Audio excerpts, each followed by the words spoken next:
नमस्कार विद्यार्थी मित्रांनो, जय हिंद। मागील क्लासमध्ये आपण आपलं प्रॅक्टिस सेट 3.1 व्यवस्थितरित्या संपवलंय। चौथा गणित सुद्धा आपण एकदम व्यवस्थित सॉल्व्ह केले। कोणी मागील व्हिडिओ बघला नसेल तर प्लीज तो बघून घ्या, त्याच्यामध्ये सुद्धा एकदम मजेशीर गणित आहेत। या व्हिडिओपासून आपल्याला सुरुवात करायची आहे आपलं प्रॅक्टिस सेट 3.2।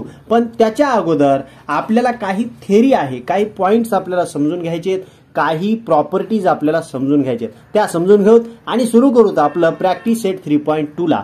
सर्वात अगोदर पहिला पॉइंट आपल्या पुढे आहे टचिंग सर्कल्स। म्हणजे काय हो सर? म्हणजे काहीच नाही, फक्त दोन सर्कल एकमेकाला टच करत असतील, एकमेकाला स्पर्श करत असतील। म्हणजे काय? ऍक्टिव्हिटी फर्स्ट काय सांगते, समजा एक्स सेंटर असलेलं एक सर्कल आहे, समजा याला मी नाव देतो फर्स्ट सर्कल, आणि वाय सेंटर असलेलं दुसरं सर्कल आहे, त्याला नाव देतो मी दुसरं सर्कल। आता पहिलं दुसरं आपल्याला ओळख झाली दोघांची।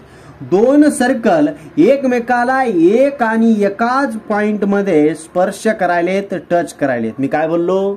ओनली वन पॉइंट मध्ये ते एकमेकाला टच करत असतील तर, आणि त्या दोघांमधून जर मी एक परपेंडिक्युलर ड्रॉ केला, अशी सहज स्केल ठेवली आणि दोघांमधून जर एक परपेंडिक्युलर ड्रॉ केला, तर मी म्हणू शकतो आणि आपण म्हणू शकता, सर ही जी एम नावाची जी लाईन आहे ती दोघांचीही टँजंट आहे, कॉमन टँजंट आहे।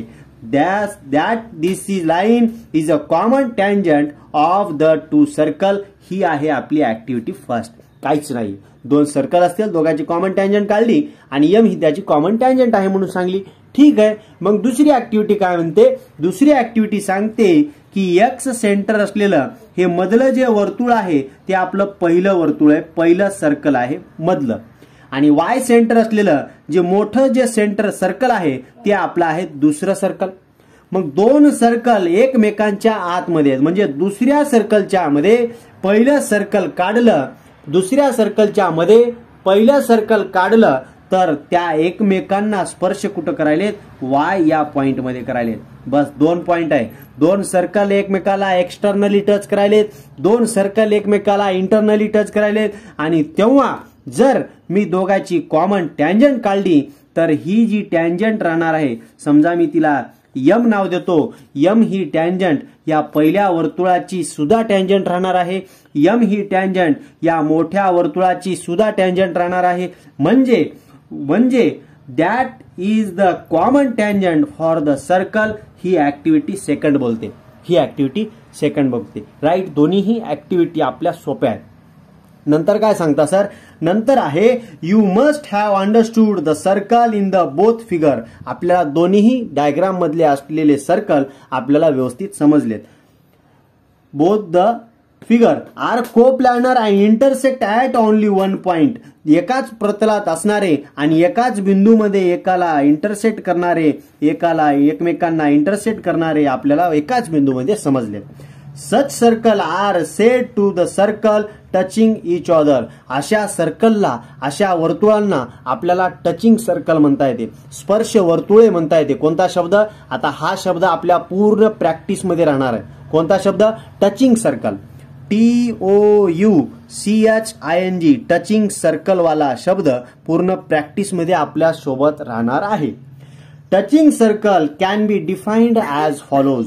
If two circles in the same plane intersect with the line in the plane in only one point, म्हणजे एकाच प्रतलात असणारे दोन वर्तुळे एकमेकांना फक्त एकाच बिंदूमध्ये स्पर्श करत असतील, they are said to be touching circle and the line in the common tangent. अशा वर्तुळांना आपल्याला टचिंग सर्कल म्हणता येते, आणि ही जी लाईन आहे ती आपली कॉमन टँजंट आहे। यम नावाची लाईन या पहिल्या सर्कलची सुद्धा टँजंट आहे, यम नावाची लाईन हे दुसऱ्या सर्कलची सुद्धा टँजंट आहे, यम नावाची लाईन ही पहिल्या सर्कलची सुद्धा टँजंट आहे, यम नावाची लाईन हा जो मोठा सर्कल आहे, दुसरा सर्कल आहे, त्याची सुद्धा टँजंट आहे।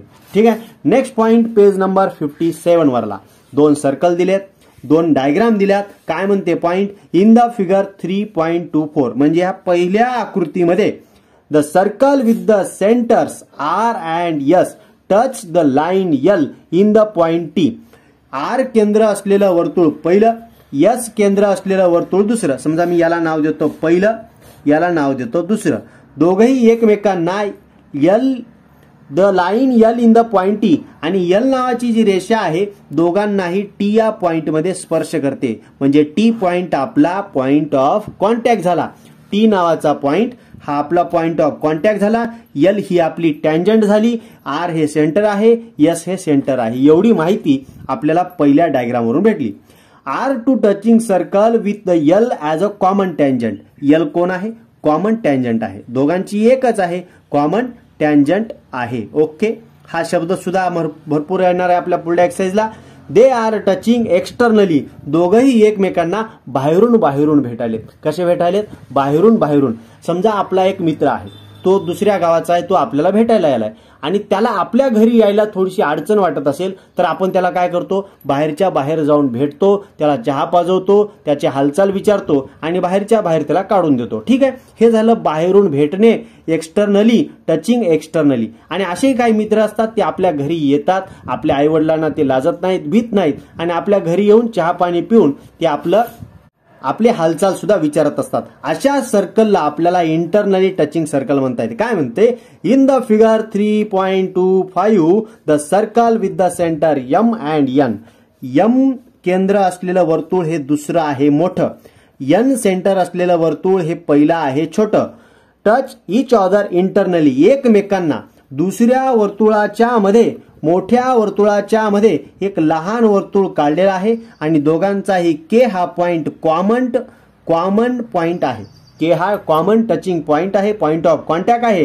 आणि या के मधून जाणारी पी ही टँजंट, के मधून जाणारी पी ही टँजंट दोघांची कॉमन टँजंट आहे. कोण आहे? P is there common tangent आहे. थोडक्यात काय समजलं सर? दोन वर्तुळे एकमेकांना बाहेरून भेटत असतील तर त्याला टचिंग एक्सटर्नली म्हणायचं. दोन वर्तुळे एकमेकांच्या आत भेटत असतील तर त्याला टचिंग इंटरनली म्हणायचं. Let's think. थोडाफार आपण विचार करूया. काय विचार करू? The circle shows in the 3.24 या पहिल्या डायग्राम मध्ये दाखवलेली वर्तुळे called externally touches circle. Why? Because they touch externally only one common point. Okay, याचा answer. The circle shows in the figure 3.25 are called internally touching circle. Why? Because they are touch internally each other and K is a point of contact, common point of contact. Therefore, हे झालं त्याचं answer. In figure 3.26 कुठं आहे? 3.26 खाली दिली. Okay, याच्यामध्ये the radii of the circle with the center A and B are 3 cm and 4 cm. म्हणजे पहिल्याची radius 3 centimetre, दुसऱ्याची रेडियस 4 सेंटीमीटर. ए हा त्याचा सेंटर आहे, बी हा दुसऱ्याचा, हा पहिला सर्कल, हा दुसरा सर्कल. ए हा पहिल्याचा सेंटर, बी हा दुसऱ्याचा सेंटर आणि दोघांची रेडियस 3 आणि 4 centimetre respectively. Find the distance of A B. A ते बी पर्यंत डिस्टन्स काढायचा आहे. इन फिगर 3.26 ए मध्ये पहिल्या आकृतीमधलं ए बीचं डिस्टन्स. आता अंदाज सांगा बरं तुम्ही, एबीचा जर डिस्टन्स काढायचा असेल, मी तर पेन्सिलने लिहू शकतो.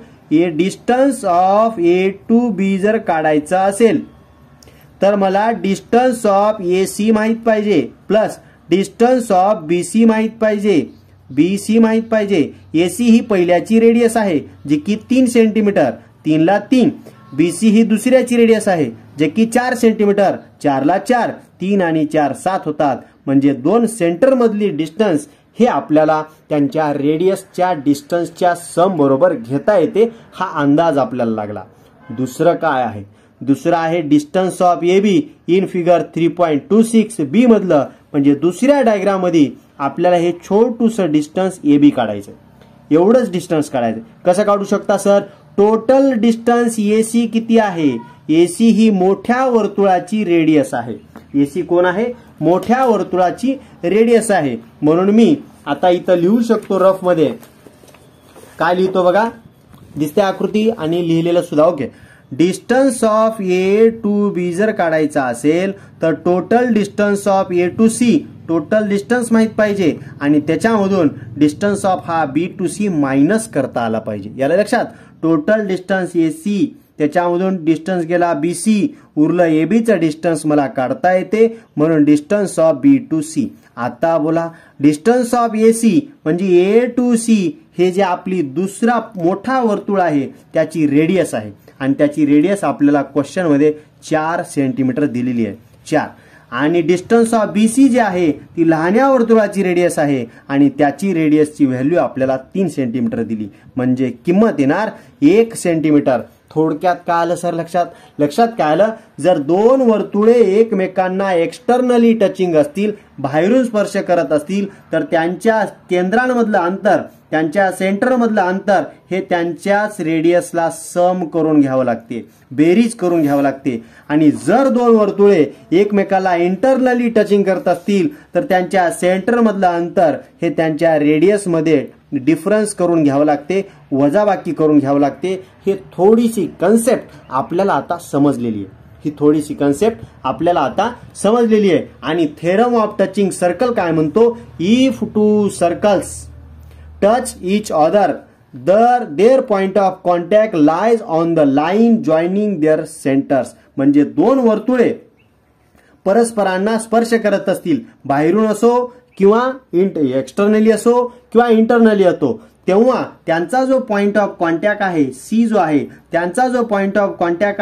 जो आहे तो lies on the line joining there centre, त्यांच्या सेंटरला जोडणाऱ्या रेषेवर असतो. म्हणजे एबीला जर इमॅजिन केलं तर तो सी पॉइंट एबी वरच राहणार ठरला. हा पॉइंट आहे, हा थेरम आहे, त्याचं नाव आहे थेरम ऑफ टचिंग सर्कल, स्पर्श वर्तुळांचा प्रमेय.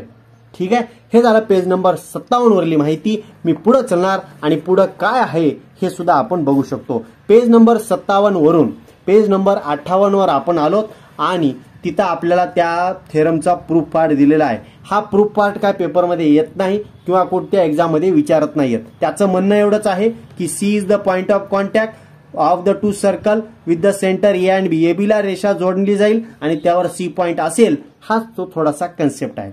बस आता थोडंसं 2-3 लाईन आपण वाचून घेऊ. रिमेंबर दिस. का रिमेंबर करत राहायचं, प्रॅक्टिस करत राहायचं. आणि हेच प्रॉब्लेम आपल्याला, हेच प्रॉपर्टी आपल्याला प्रॅक्टिस सेट 3.2 मध्ये वापरायची आहे.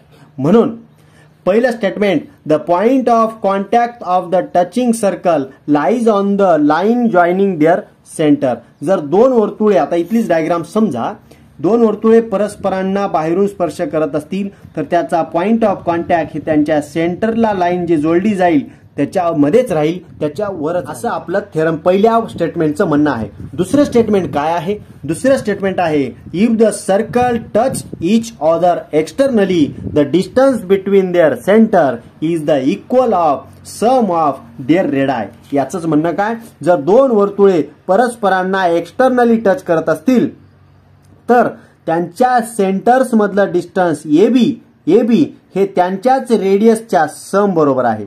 AC plus BC. बस हे झालं दुसऱ्या स्टेटमेंटचं म्हणणं. तिसऱ्या स्टेटमेंटचं काय म्हणणं आहे, the distance between the centres of the circles touching internally is equals to the difference of their radii. म्हणजे दोन वर्तुळे परस्परांना इंटरनली टच करत असतील तर त्यांच्या केंद्रामधलं डिस्टन्स, त्यांच्या सेंटरमधलं डिस्टन्स, आता 1 मिनिट दिसलं नाही का, आता जर दोन वर्तुळे परस्परांना इंटरनली टच करत असतील तर त्यांच्या सेंटरमधला डिस्टन्स हेच मोठ्याची रेडियस मायनस, जे की आपण इथं सोडवलं, मोठ्याची रेडियस मायनस छोट्याची रेडियस, या दोघांमधला फरक हे त्याच्या दोन सेंटर मधलं अंतर राहणार ठरलं.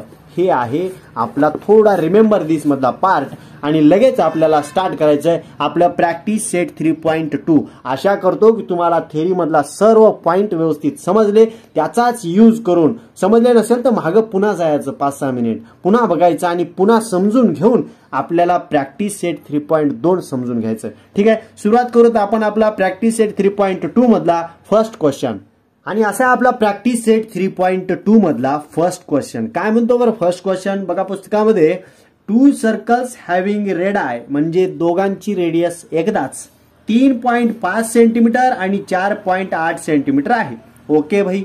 नंतर टच इच अदर इंटरनली, म्हणजे एकमेकांच्या मध्ये आहे, ज्याची रेडियस 4.8 आहे त्याच्यामध्ये असेल 3.5 सेंटीमीटर वाला सर्कल. रेडियस वाला circle. Touch internally find the distance between their centre. तर त्यांच्या सेंटर्स मधलं डिस्टन्स आपल्याला फाइंड आउट करायचे. जर याची मी रफ मध्ये आकृती काढायचं ठरवलं तर आकृती कशी निघल? रफ मध्ये आकृती निघल, मोठा सर्कल असेल 4 सेंटीमीटर, 4.5, 4.8 सेंटीमीटर वाला आणि त्याच्यामध्ये असेल 3.5 सेंटीमीटर वाला छोटा सर्कल.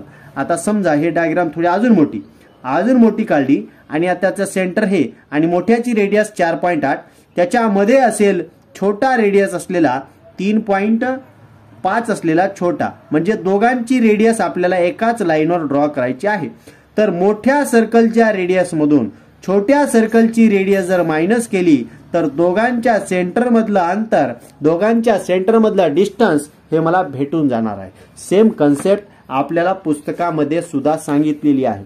काय सांगितले? जर दोघे इंटरनली असतील तर दोघांच्या सेंटर मधलं अंतर हे आपल्याला दोघांच्या रेडियसच्या डिफरन्स एवढं काढता येते आणि हेच प्रॉपर्टी आपण इथं सुद्धा वाचवलेली आहे.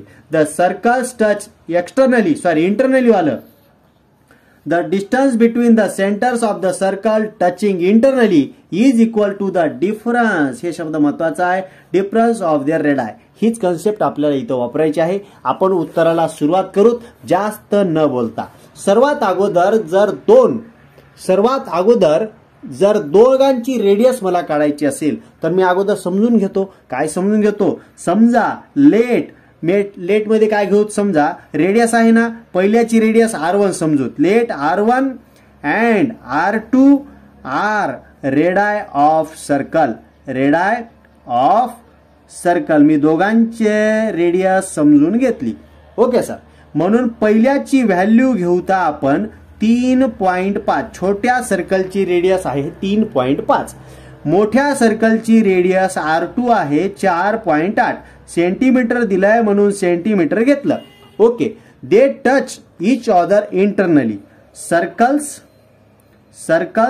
Touching TOUCH touching internally each other.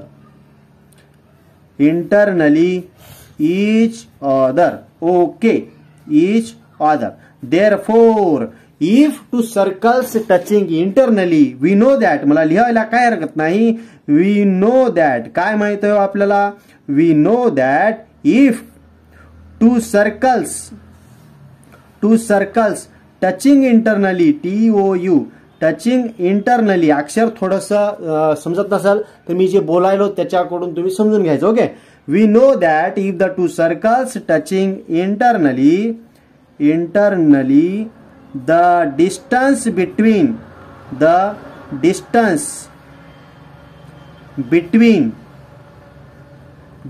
centers is equal to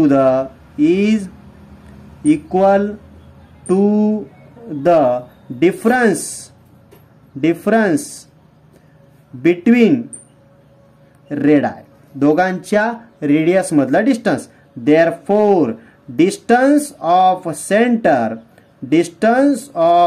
center is equals to, पहिल्याची रेडियस R1 आहे, छोट्याची आहे. मोठ्याची काय आहे? 4.8 आहे. म्हणून मोठ्याच्या रेडियस मधून छोट्याची रेडियस काढून टाकली. 4.8 मधून 3.5 काढून टाकले तर 8 मधून 5 गेले 3, पॉइंट 4 मधून 3 गेले 1, सेंटीमीटरला सेंटीमीटर. आपला आन्सर आपल्याला भेटून झालं. काय भेटलं? डिस्टन्स बिटवीन, शब्द असेल between, distance between centres is equals to 1.3 centimetre. हे झालं आपलं प्रॅक्टिस सेट 3.2 मधील पहिल्या क्वेश्चनचं आन्सर. एकदम जबरदस्त आपण सॉल्व्ह केलो आणि अशा क्वेश्चनच्या आन्सरला एक छोटासा लाईक तर बनता आहे बॉस. नेक्स्ट क्वेश्चन आपण लगेच सॉल्व्ह करू. Question number 2. आणि असा आपण दुसरा क्वेश्चन सॉल्व्ह करू. दुसरा क्वेश्चन प्रॅक्टिस सेट 3.2 मधला मी दुसरा क्वेश्चन आपल्या वहीवर लिहून घेतला आहे. क्वेश्चनच्या आन्सरला करणार अगोदर वाचवणार क्वेश्चन. क्वेश्चन काय म्हणतो? Two circles of radii 5.5 centimetre and 4.2 centimetre. म्हणजे मोठा जो सर्कल आहे त्याची रेडियस 5.5 असेल, छोटा जो रेडियस आहे त्याची छोटा जो सर्कल आहे त्याची रेडियस 4.2 सेंटीमीटर असेल आणि they touch each other externally, दोघंही एकमेकांना बाहेरून टच करायलेत, एक्सटर्नली टच करायलेत. रफ मध्ये जर त्याची डायग्राम काढायची झाली तर ती डायग्राम अशी निघणार आहे, आणि दोघांचा पॉइंट ऑफ कॉन्टॅक्ट इथं राहील आणि दोघांच्या सेंटर मधलं डिस्टन्स हे दोघांच्या रेडियसची सम राहणार आहे. हे झालं रफ मध्ये. आता फेअर मध्ये ते जे सर्कल असतील त्याची रेडियस आपण कन्सिडर करून घेऊ. लिहिणार late R1 and R2 are radii of circle. The circles touch externally to each other. जर दोन सर्कल एकमेकाला टचिंग एक्सटर्नली असतील तर वी नो दॅट, काय माहिती आहे आपल्याला, we know that if two circles touch externally to each other, the distance between its circle is equal to the sum of their radii. आता तुमच्यापैकी बऱ्याच जणांचा प्रश्न असेल, सर हे स्टेटमेंट लिहिणं जरुरी आहे का? हो, हे स्टेटमेंट आपल्याला लिहावंच लागेल. का लिहावं लागेल? कारण याच्यासाठी शॉर्टकट कोणताही थेरम नाहीये. मी असं म्हणू शकत नाही की bye XYZ theorem, by this property, असं नाहीये. हे स्टेटमेंटच आहे. हे स्टेटमेंटच आपल्याला आपल्या आन्सर मध्ये लिहावंच लागेल. म्हणून मी लिहिलं therefore final answer the distance between centres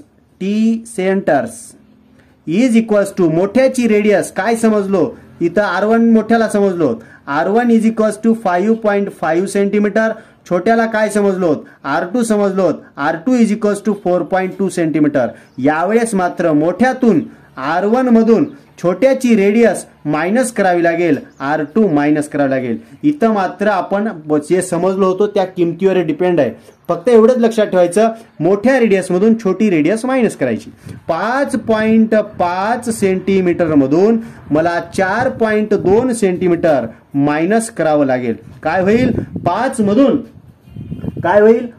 मधून, एक मिनिट हे उडते, 5 मधून 2 गेले 3, 5 मधून 4 गेले 1, पॉइंटला पॉइंट, सेंटीमीटरला सेंटीमीटर. हे झालं आपलं दुसऱ्याचा answer. Distance between centres is equals to 1.3 centimetre. आणि एकदम सविस्तर आपण आपला दुसरा क्वेश्चन सुद्धा सॉल्व्ह केला. हा झाला आपला प्रॅक्टिस सेट 3.2 मधला, आपली जी प्रॅक्टिस सेट आहे 3.2 मधला दुसरा question. I hope all question you have to clear.